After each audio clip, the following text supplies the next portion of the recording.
Hello दोस्तों, बहुत बहुत स्वागत है आपका इकोनॉमिक्स हिंदी विद मैथ में। तो आज हम इस वीडियो में करने वाले हैं क्लास 12 के यानी क्वेश्चन पेपर बोर्ड एग्जाम के जो आए थे प्रीवियस ईयर के क्वेश्चन पेपर हैं। यहाँ पर हम इस वीडियो में क्वेश्चन पेपर को सॉल्व नहीं करेंगे, हम यहाँ पर केवल समझेंगे कि किस प्रकार से जो है कौन सा जो है प्रश्न जो है किस प्रकार का प्रश्न कितने अंक में कैसे आता है। तो हम यहाँ पर एनालाइज करेंगे और फिर हम यहाँ पर एनालाइज करने के बाद मैं आपके लिए जो है यहाँ पर बनाऊंगा वीडियो, जिसमें आपको बताऊंगा मोस्ट इंपॉर्टेंट टॉपिक्स क्या क्या हैं जो कि आपको पढ़ने चाहिए। अगर आपने वो टॉपिक पढ़ लिए तो अगर आपने अच्छे से कर लिए तो मैं यकीन दिलाता हूँ, यानी गारंटी दे सकता हूँ कि आप जो है यहाँ पर पास जरूर हो जाएंगे। और अगर आपने पूरा अच्छे से करा है तो आप जो है अच्छे नंबर भी ला सकते हैं। ठीक है, तो चलिए आज की वीडियो शुरू करते हैं और देखते हैं यहाँ पर एनालिसिस। तो आपके लिए मैंने यहाँ पर क्लास 12 बोर्ड एग्जाम के क्वेश्चन पेपर्स निकाले हैं प्रीवियस ईयर के, जिसमें हम एनालाइज करेंगे कि किस प्रकार से क्वेश्चन आते हैं, 1 मार्क्स से कैसे आते हैं और 2 मार्क्स से कैसे आते हैं।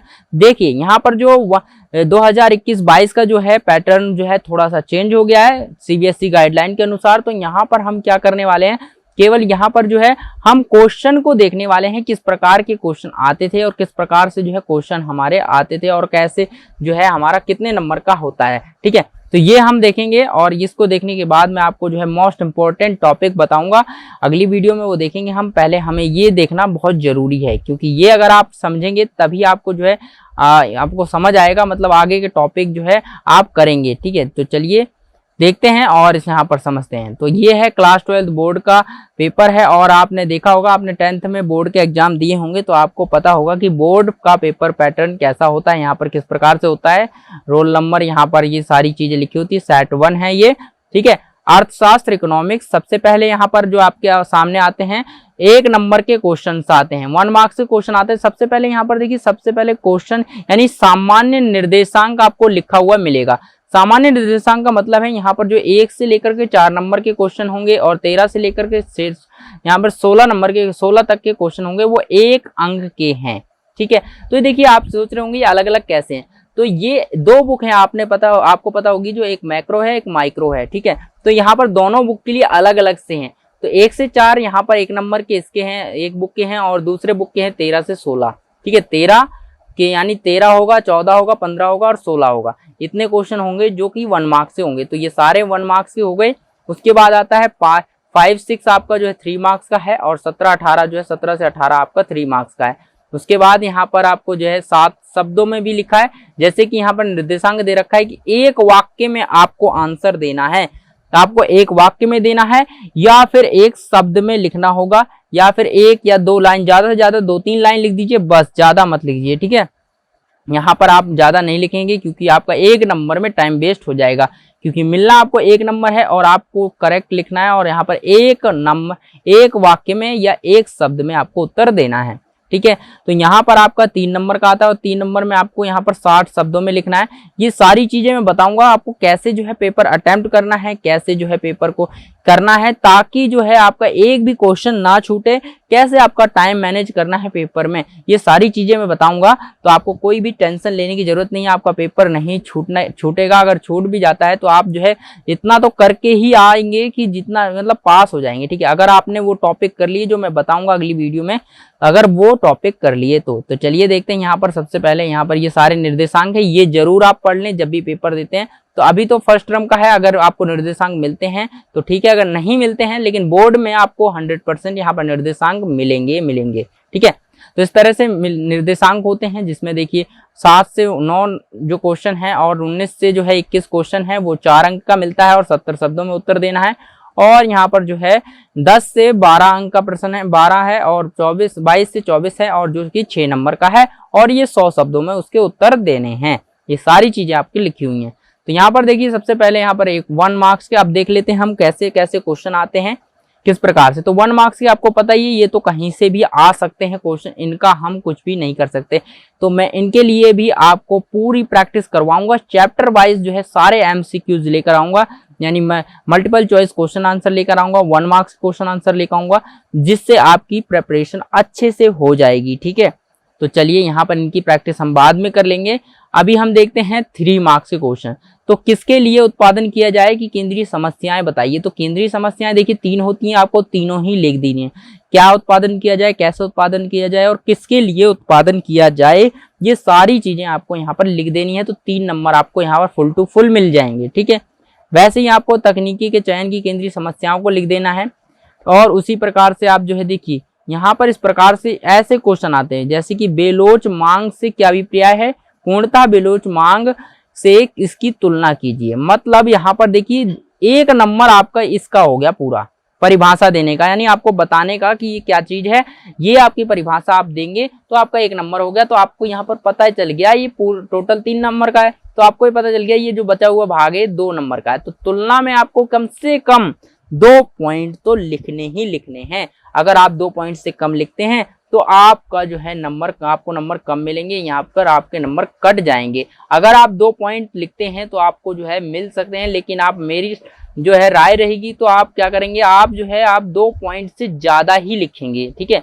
2 पॉइंट से आप एक या 2 पॉइंट जो है एक्स्ट्रा ही लिखेंगे, ठीक है। तो चलिए यहाँ पर अब देखते हैं, यहाँ पर एक वस्तु की कीमत का पता होने पर एक उपभोक्ता यह कैसे तय करेगा कि वह वस्तु की कितनी मात्रा खरीदे, समझाइए। तो 4 नंबर में क्या होता है देखिए, समझाइए या दर्शाइए या जो है विश्लेषण कीजिए, कुछ ऐसे शब्द लगा दिए जाते हैं। इससे क्या मतलब हो जाता है, इससे ये हो जाता है कि आपको जितनी भी नॉलेज है उसके बारे में, आप जितना अच्छे से उसके बारे में जानते हैं, जितना अच्छे से बता सकते हैं उतना अच्छे से आप बताइए। तो आपको यहाँ पर लिखना होगा जितनी भी आपको नॉलेज होगी उसके बारे में समझाना होगा, ठीक है। तो ये 4 मार्क्स क्वेश्चन इस तरह के आते हैं, जैसे कि अनधिमान वक्र की 3 विशेषताएं हो गई। 3 विशेषताएं मतलब अनधिमान वक्र है, ये क्या है, ये अनधिमान वक्र आपका देखिए 1 नंबर हो गया। और उसके बाद क्या पूछ लिया, अनधिमान वक्र की 3 विशेषताएं बताइए। आपको देखिए यहाँ पर 3 ही क्यों पूछी, आप सोच रहे होंगे, ठीक है। अब बताइए आपको ये कितने नंबर का होगा, ये होगा आपका 1 नंबर का। आप जो है इसका जो है यहाँ पर 1 नंबर का हो गया। उसके बाद ये 3 विशेषताएं पूछ ली, मतलब आपका 3 नंबर का ये पूरा हो गया। तो यहाँ पर हो गया 1 और 3, 4 नंबर का आपका क्वेश्चन हो गया, ठीक है। तो यहाँ पर आपको हमेशा याद रखनी है, 3 ना भी लिखा हो या अनधिमान वक्र की यानी वक्रों की विशेषताएं बताइए, तो आपको यहाँ पर ना भी 3 लिखा हो तो आपको 3 से तो कम लिखनी ही नहीं है। अगर आप 3 से कम लिखेंगे तो आपके नंबर कट जाएंगे, ठीक है।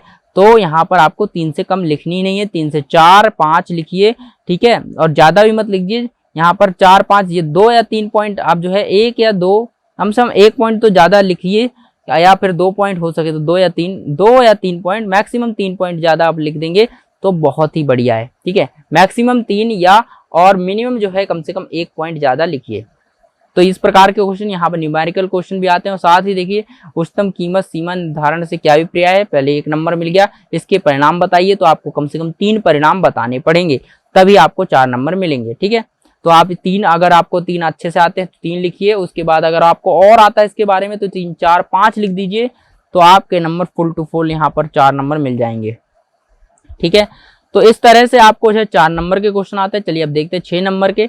एकाधिकारी प्रतियोगिता 3 विशेषताएं बताइए। जो एक का अधिकारी प्रतियोगिता होती है उसके 3 विशेषताएं आपको बतानी है, ठीक है। तो 3 विशेषताएं बताइए और इसमें कौन सी विशेषता इसे पूर्ण प्रतियोगिता से भिन्न करती है और क्यों करती है।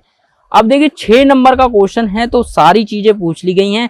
अब यहाँ पर क्वेश्चन को देखिए, अब आप इसको डिवाइड करिए कि कितने नंबर का कितने कितने नंबर मिल सकते हैं। एकाधिकारी प्रतियोगिता की 3 विशेषताएं बताइए, यानी एक अधिकारी प्रतियोगिता है और उसकी आपको बतानी है 3 विशेषताएं। तो यहाँ पर आपको 3 नंबर मिल गए, ठीक है। यहाँ तक आपने किया, इतने के 3 नंबर मिल गए। इसमें कौन सी यानी कौन सी विशेषताएं से पूर्ण प्रतियोगिता में भिन्न करती हैं और क्यों करती हैं। क्यों का आपका जवाब दे दिया तो इसका 1 नंबर मिल गया। तो 1 नंबर इसका हो गया, 3 नंबर इसके हो गए, 4 नंबर हो गए। और 2 नंबर में आपको ये बताना है कि कौन सी विशेषताएं इसे पूर्ण प्रतियोगिता से भिन्न करती हैं। तो 2 नंबर को आपको याद में रखना है, ध्यान में रखना है कि किस प्रकार से आपको उत्तर देना है। अगर आप इस नंबर को ध्यान में रख के उत्तर देते हैं ना तो आपका उत्तर भी परफेक्ट होगा, यानी आप जो है जवाब भी, आंसर भी परफेक्ट होगा। और साथ ही आप जो है इसको ध्यान में रखकर देंगे तो यहाँ पर क्या होगा, आपके पॉइंट भी आपको पता रहेगा कि आपको कितने पॉइंट रखने हैं। तो यहाँ पर देखिए 3 या 4 पॉइंट लिखिए इसके लिए। और इसके लिए आप जो है एक एक बढ़ा दीजिए पॉइंट। तो यहाँ पर देखिए अगर आप इसमें 4 पॉइंट लिखते हैं 3 की जगह, उसके बाद कौन सी विशेषता इसे पूर्ण प्रतीक, यहाँ पर 3 पॉइंट लिखते हैं तो 3 और 4 7 और एक यहाँ पर 8 पॉइंट लिख देंगे 6 नंबर में तो बहुत है। 8 या 9 भी कर देंगे तो यहाँ पर आपको जो है फुल मार्क्स मिल जाएंगे। और अगर आपके 1-2 गलत भी होता है तो टीचर उसे सही कर देंगे। अगर आपने मान लीजिए कम ही लिखे हैं, 5 ही या 6 ही पॉइंट लिखे हैं, तो आपका अगर एक गलत हो गया तो यहाँ पर एक सारा ही गलत हो जाएगा। ठीक है, तो टीचर के पास चांस नहीं रहता है कि वो आपको नंबर दे, वो खुद से तो आपको लिखेंगे नहीं। ठीक है, तो अगर आपने पहले ही लिख रखा है तो आपको बेनिफिट हो जाएगा। तो इस प्रकार से आप जो है यहाँ पर लिख सकते हैं। इस प्रकार से देखिए ऐसे भी क्वेश्चन आते हैं यहाँ पर जी, निम्नलिखित की परिणाम समझाइए कि 2 भाग में आ, का और खा में आपको दे देंगे। 3-3 नंबर का आपका एक क्वेश्चन हो जाएगा।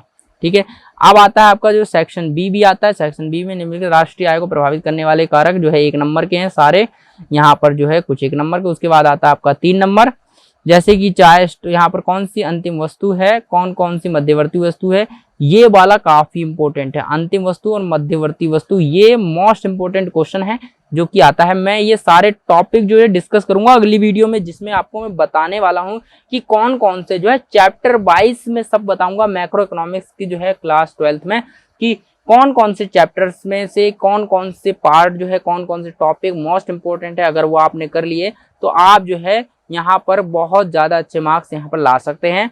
तो इस तरह से आपको यहाँ पर बताना है मध्यवर्ती वस्तु और अंतिम वस्तु।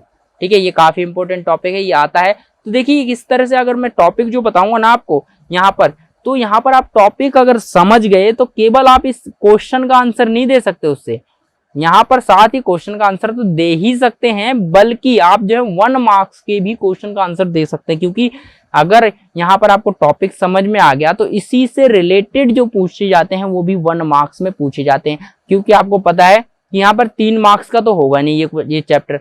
ठीक है, तो इसीलिए मैंने आपको पहली वीडियो में, जो मैंने पहली वीडियो बनाई थी उसमें आपको बता दिया थी कौन सा जो है चैप्टर क्या क्या जो है चीज जो है मनी एंड बैंकिंग जैसे 6 नंबर का। तो इस प्रकार से कैसे कौन कौन सी चीजें कितने नंबर की आने वाली हैं ये सब मैंने आपको बता दिया था। ठीक है, तो यहाँ पर हमने देख लिया ये सारी चीजें आएंगी आपकी 6 नंबर का। जैसे कि आप इस तरह से हो गया, ये आपका काफी इंपॉर्टेंट निम्नलिखित में मतलब निम्नलिखित के अर्थ समझाइए, जैसे राजस्व घाटा, राजकोषीय घाटा, प्राथमिक घाटा, ये तो आपका बहुत ज्यादा ही इंपॉर्टेंट 6 नंबर का आएगा, यानी 2-2 नंबर की आपकी परिभाषाएं हो जाएंगी। ठीक है, सरकारी बजट के निम्नलिखित उद्देश्य समझाइए, क्या क्या उद्देश्य होते हैं, संसाधनों का आवंटन करना और आय समानता कम करना। तो इस प्रकार के जो क्वेश्चन होते हैं ना बहुत ही आसान और सरल होते हैं।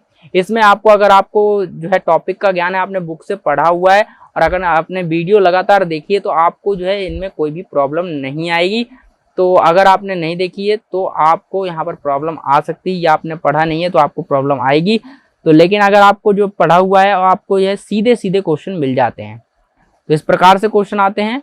तो आई होप यहाँ पर आपको अंदाजा लग गया होगा। और ये क्वेश्चन तो आता ही आता है, ये तो मोस्ट इंपोर्टेंट क्वेश्चन है जो कि यहाँ पर परिकलन करने वाला आता है कि राष्ट्रीय आय निकालनी है हमें, और 3 विधियां होती हैं राष्ट्रीय आय निकालने की, वो तीनों विधियां आपने सीख रखी होंगी।